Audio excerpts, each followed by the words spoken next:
Hello and welcome to some more Star Trek. I am your host, Overhyped42, and this is the next episode. I know it's a bit unexpected, but I wanted to get some more done because it's a lot of fun. This game, a lot of fun.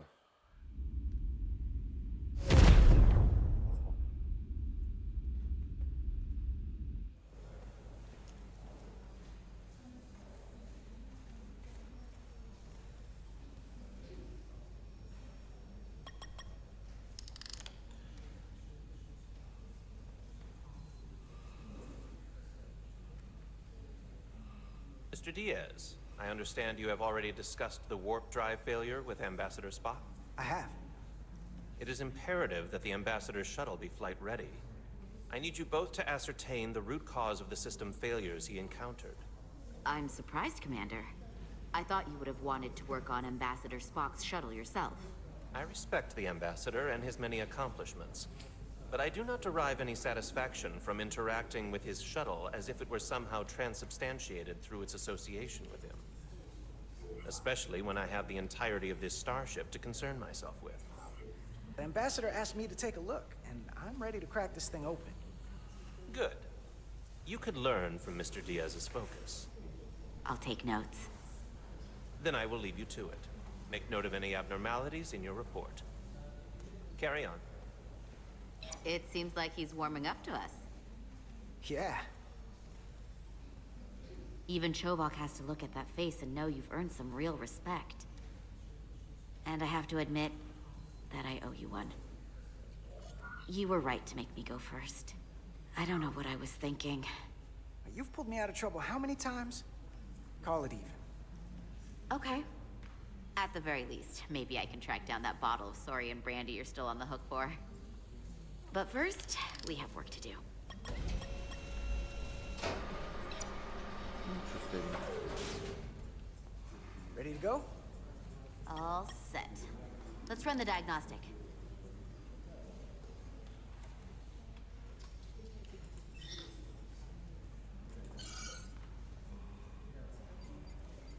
So, I know about your talk with Miranda. You do? She sent me a Priority 1 dispatch right after your conversation. I'm happy for you. Both of you. Thanks. But I'm only going to tell you this once. Don't screw this up. Because I would be very unhappy if you tried this out and then, I don't know, 6 weeks or 6 days later, I have to start splitting holidays between the two of you. All because things went south and you're not on speaking terms. That just isn't gonna work for me. You really don't believe in me, huh? It's not you. Or her. Just running the numbers, and things don't work out more often than they do. I like my friends, and I like our group. I don't want to lose that. Is that thing done yet? Yeah, it's wrapping up. Let's see. The relays along the primary EPS are blown. The backup relays are all intact. An EPS overload from the warp drive could cause that. But how did the shuttle end up dead in the water? Huh. Well, maybe the ship's data recorder can tell us something.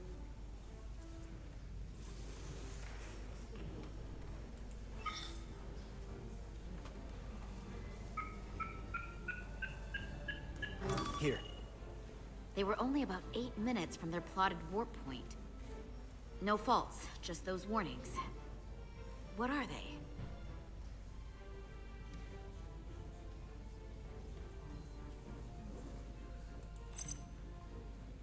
Subspace variance out of tolerance. What does that mean? It means the main navigation array lost sight of space somehow. Will the array going offline cause that? Yes, but it should have also thrown a fault code.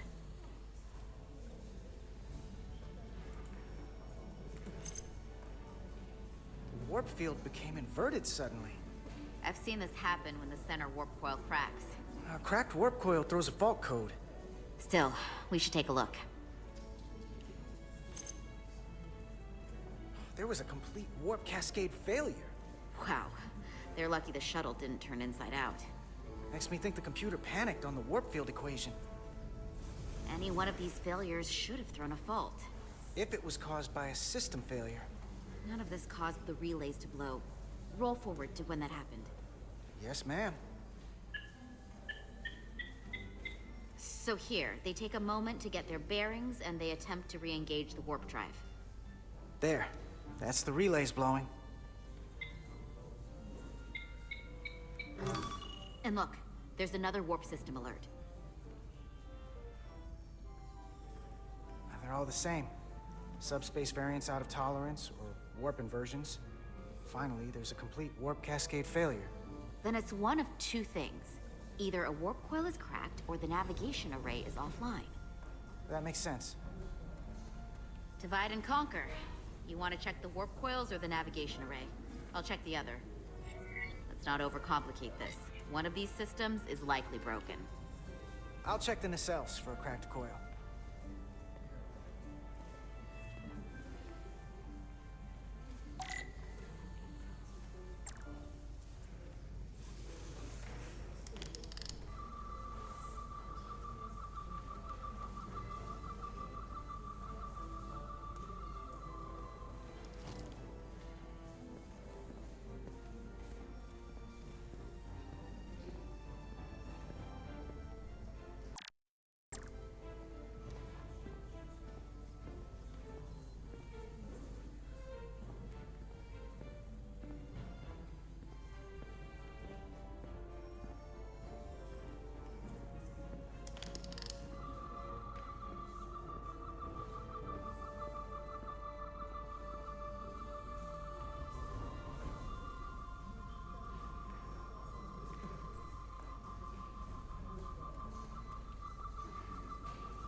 Checked every coil on the port nacelle for imbalances. If any coil in either engine were cracked, I would have detected it. So, it must be the navigation array. Except it's not. Checked and double-checked. Well, the readings don't lie. Here comes the security detail for the way team.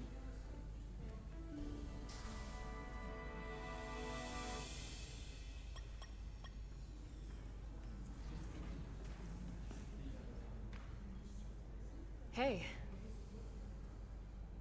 I'm not here. we're escorting the negotiating team to the surface as soon as they come down from the bridge. I don't want to interrupt some important work. I was just hoping to see you before I go. The captain and the others will be here any minute now. Should be an interesting ride down to the surface. Come on, I'm never too busy to make time for you. That's not true. No.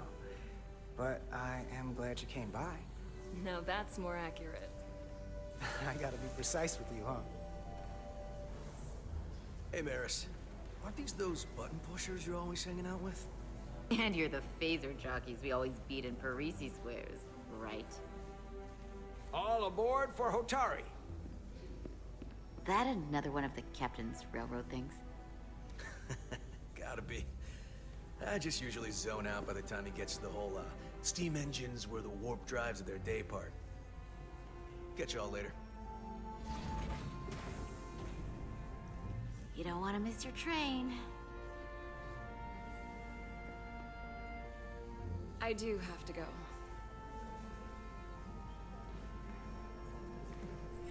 Not gonna lie, I'd rather not leave right now.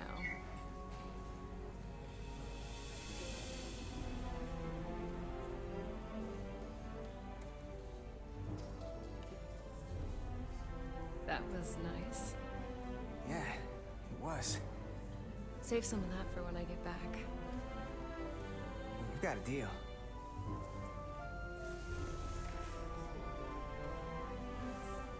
Be seeing you.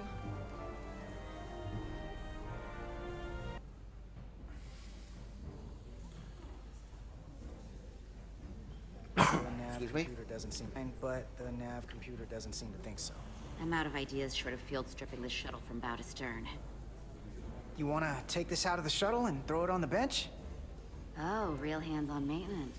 I like it. Okay, the nav computer is patched into the ship. The ship's computer can double-check our work. If the shuttle's nav computer is putting out false data, we'll know it. Let's run through the shuttle's logs again. Running now.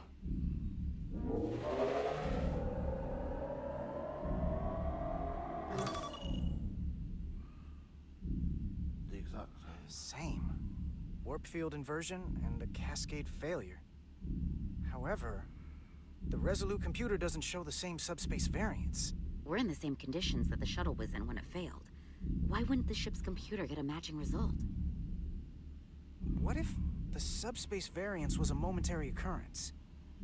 That's a possibility, and it would explain why the simulation under our current sensor readings failed to reproduce the issue. But a subspace anomaly strong enough to cause a warp field collapse would leave graviton ripples for days. Let's run with the momentary subspace variance theory for now. Roll forward to the shuttle's attempt to re-engage the warp drive. We need the conditions of space around the shuttle at the moment of warp failure. Resuming simulation.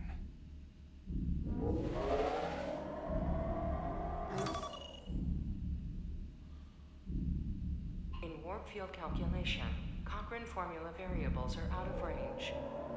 That right there. Take the shuttle sensor data from that moment. Computer, why did the warp field calculation fail? Warp field pressure returned non-orthogonal. Results are undefined. That doesn't help. Wait, what if we use a different ship?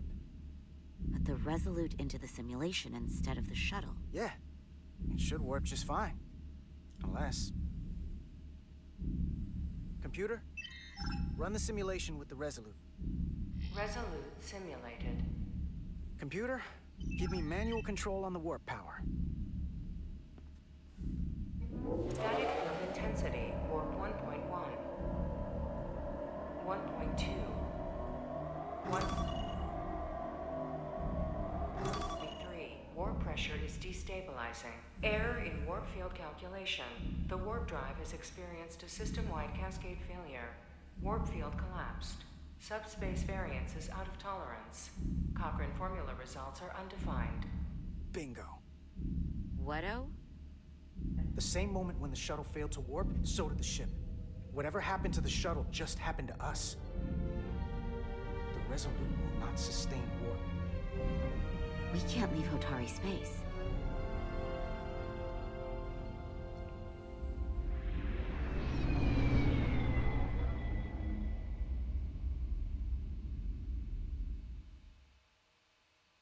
Things are getting quite spicy.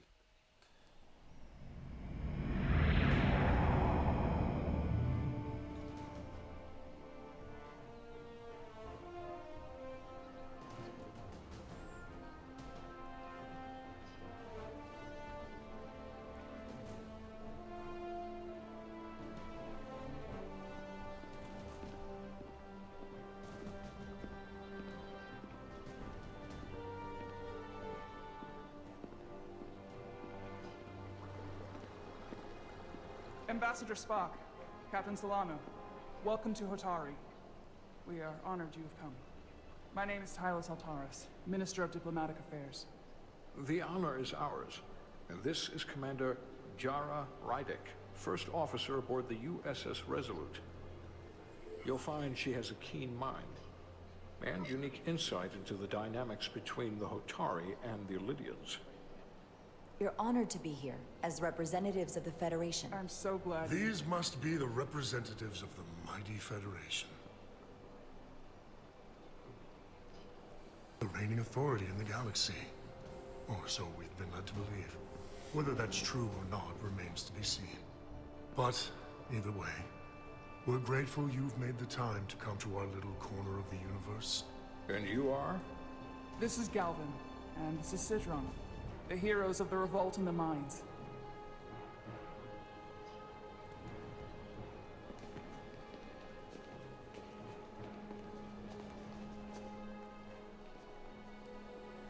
Let's hope this is the last time we ever have to come here.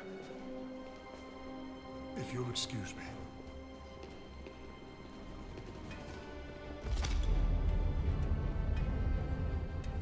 I think we're about to begin.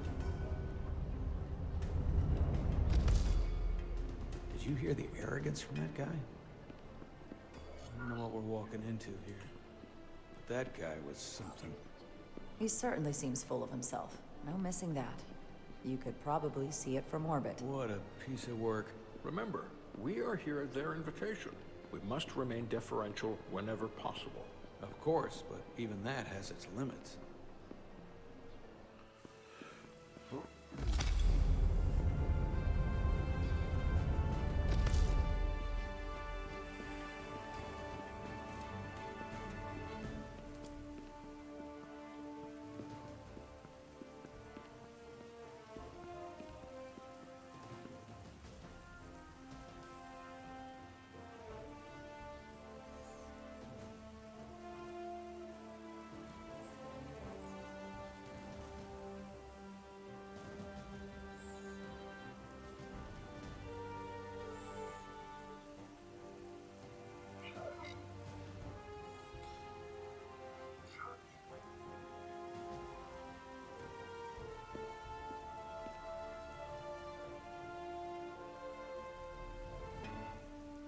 Ambassador Spock, welcome to Hotari Prime. The honor is mine, Your Majesty. That the Federation would send one of their most respected representatives is not only an honor to the Hotari people and their queen, but a recognition of our stature and importance. Let's get on with it, shall we? With all due respect to the Federation and their ambassador, they have no authority here. We are not members of their alliance. We are not subject to their rule, nor yours. We demand the immediate return of all mining operations to Illidian control, as it has been for centuries and will be for centuries more. That has always been our understanding. That understanding has changed. Then you invite war! And if you cannot remain silent, you will be silenced. But his point is well taken. What is the Federation's interest in this matter? Perhaps you would have us trade one oppressor for another? The Federation remains neutral. Our only interest is the peaceful resolution of this conflict. We are here at your request, Your Majesty. For now. The sense she's cut from the same cloth as Galvin. I thought they wanted us here. Was there something you wanted to say, Captain? Oh, no. My apologies. And what about the Cobliard? She's not part She of... can speak for herself, can't she? Then let her.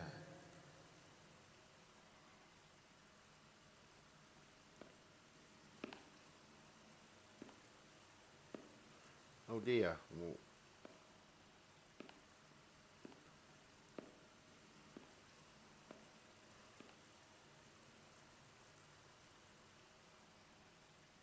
Now then, one should know their place. What you might be somewhere else is not what you are here. Which is standing before a queen. And a queen deserves respect. A bow is not too much to ask. Is Hotari Prime, heart of the Hotari system. My apologies, Your Majesty. I meant no disrespect. Better. You are Kobliard. Your people suffered brutal treatment at the hands of the Cardassians. Their injustice towards the Kobliard is as unimaginable as it is unforgivable.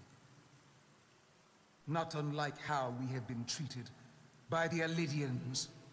As much as they'd have you believe they are the victims here, remember it was the Hotari who attacked us. Hundreds of innocent Alidians were slaughtered without mercy in those mines. The blood is on their hands, not ours. Quiet! If after all the Kobliard suffered, you finally had the chance to right that wrong, to get out from under their control, would you take it? Or would you negotiate a peace?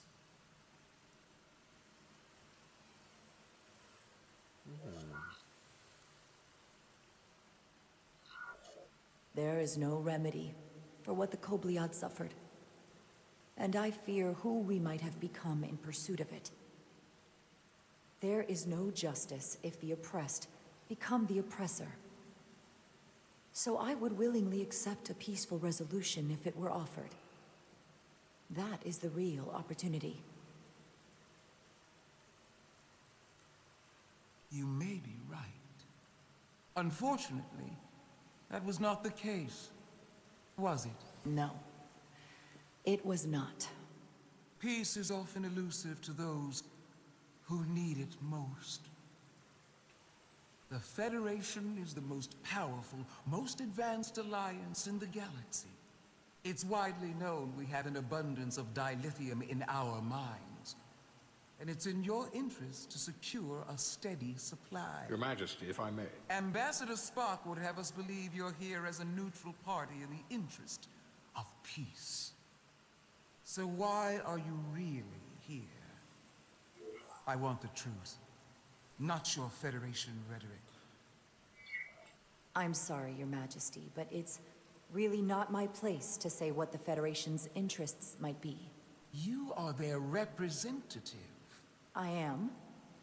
But Ambassador Spock is better suited to address your concerns. What they haven't said, but cannot deny, is a simple truth.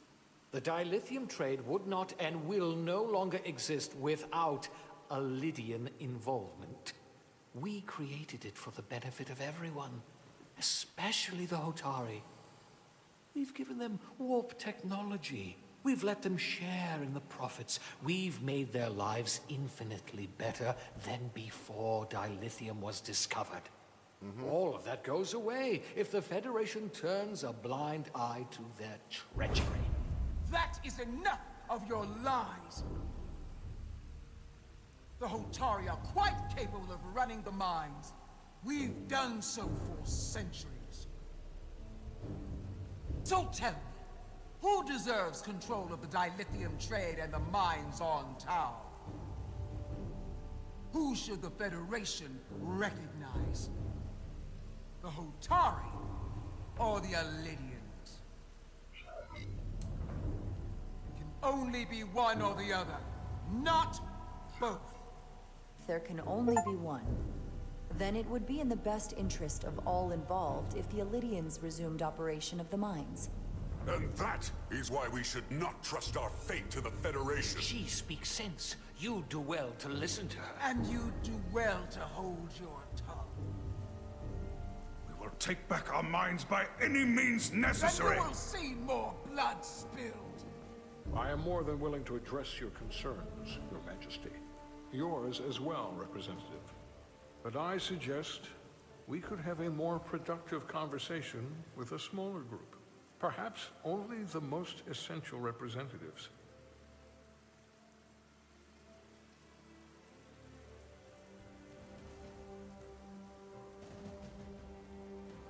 I would agree, Ambassador Spock. Ooh, she is, yeah. The others were making it worse.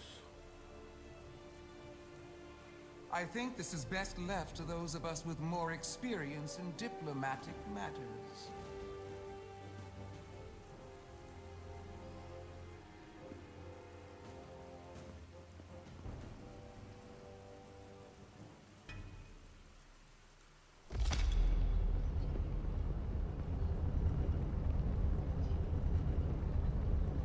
Spock and I will cover everything on the diplomatic front. You make nice with the locals and see if you can get some answers. Understood. We need to find out why the Hotari are so willing to risk war. What happened in those mines?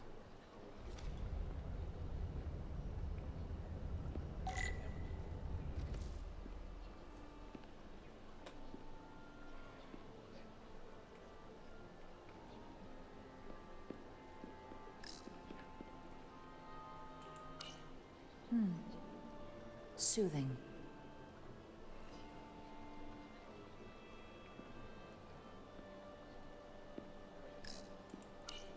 Commander, after hearing so much about the Federation's sense of fairness and justice, I was surprised that you sided with the Illidians. In all honesty, I expected more, especially from someone like you. The Illidians lost not only hundreds of lives, but their very livelihood as well. A livelihood created on the back of Hotari labor. I assume you were there the day the mines were seized from the Illidians. Not seized, reclaimed, and restored to their rightful owners. Yes, I was there. It had to be decisive, before the Illidians could even realize their worst nightmares upon them. I'm curious why the Illidians haven't fought back. They have the ability to retake the mines anytime they want. Ability is one thing, courage is another. The Illidians know any hostile action on their part will not end well. Interesting. They respect one thing above all else, and that is force. The greater the force, the more certain the outcome. Any talk of making peace is just that, and worth little without the strength to secure it. Which makes me wonder about your ship, the Resolute. Undoubtedly the Federation's finest warship. Ready to contend with anything the Illidians might have in store. Or is that not true? Maybe I've misjudged it. It wasn't designed as a warship. More for scientific research and exploration. But the Federation must have ships designed for war. Technically, they're Starfleet ships representing the Federation. But yes. I see. Sidron.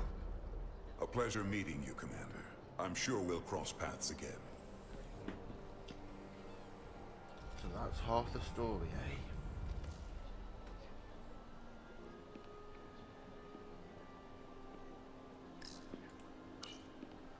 I have to say, I fully expected you to side with the Hotari.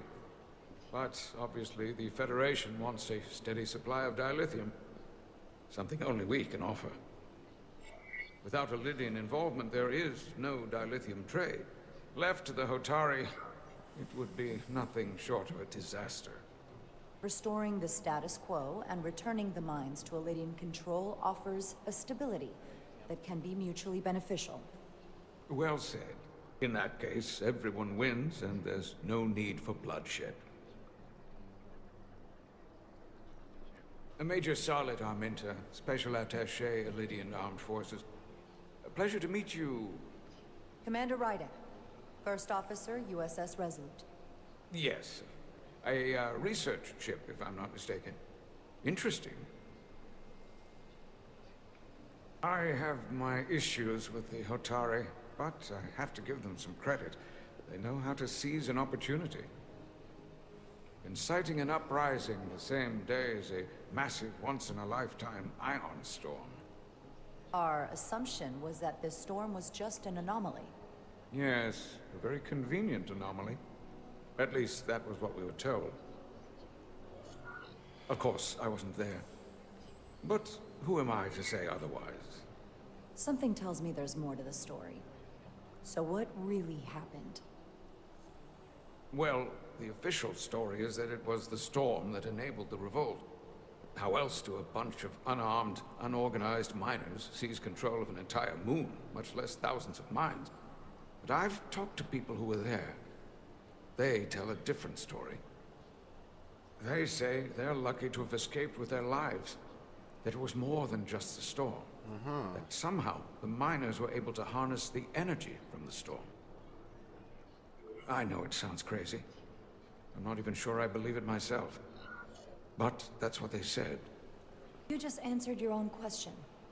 How do a group of miners do something that in theory can't be done? That's how. Harnessing the storm. But even if it's true, how does that even happen? You tell me.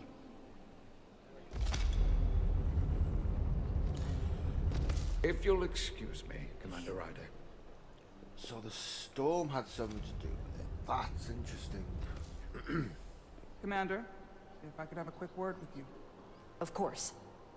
Commander Rydek, I have to admit, I was surprised when you said the Elydians should control the dilithium trade. I was under the assumption the Federation was neutral. But maybe I was wrong.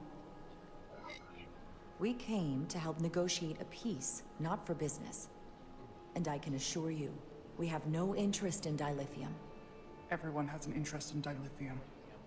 But I trust a peaceful resolution serves all our interests. I saw you speaking with the Elydian. I'm sure they're painting themselves as the victims. The Elydians are under the impression the Hotari are somehow the cause of the ion storm. Which I'm sure they attribute to our lack of experience or sheer inferiority. But we are as much the victims of this horrific storm as they are. For the first time in our history, the Hotari have the upper hand. We see ourselves as strong instead of downtrodden. New voices have risen up. Old voices shouted down. Galvin and Sidron have become national heroes. Now they have the Queen's ear. Better or worse, depending on your perspective. I get the sense you don't exactly trust them. They're miners, not diplomats. I don't trust their instincts, which are leading us to war. My fear has been that the Elydians will launch an attack and crush us. You've seen their starship, no doubt. They could have retaken the mines whenever they wanted to, but it never happened.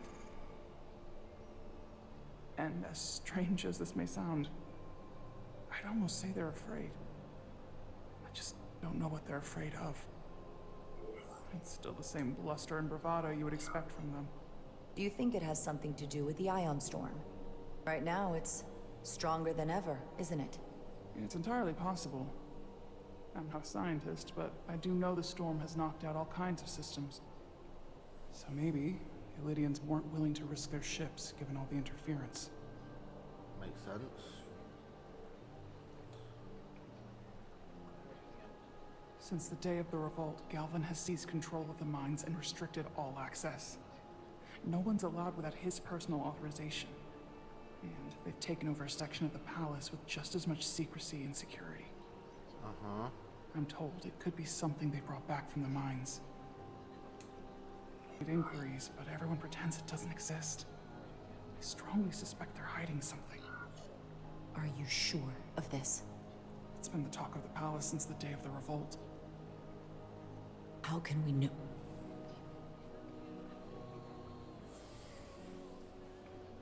I'd better see what's happening.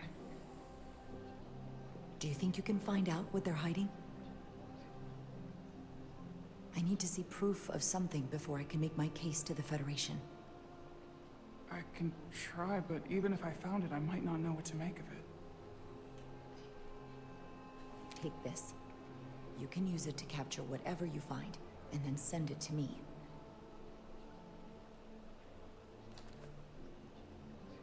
Thank you. I will let you know what I find. And I look forward to our meeting again.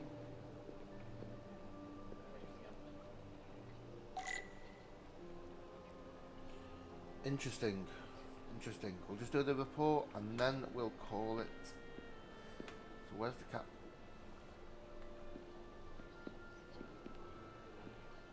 I think he's not over here, but yes he is.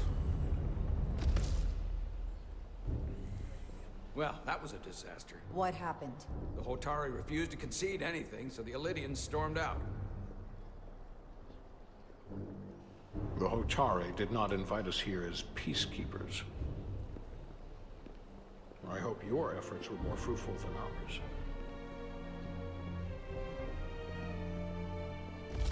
Very interesting.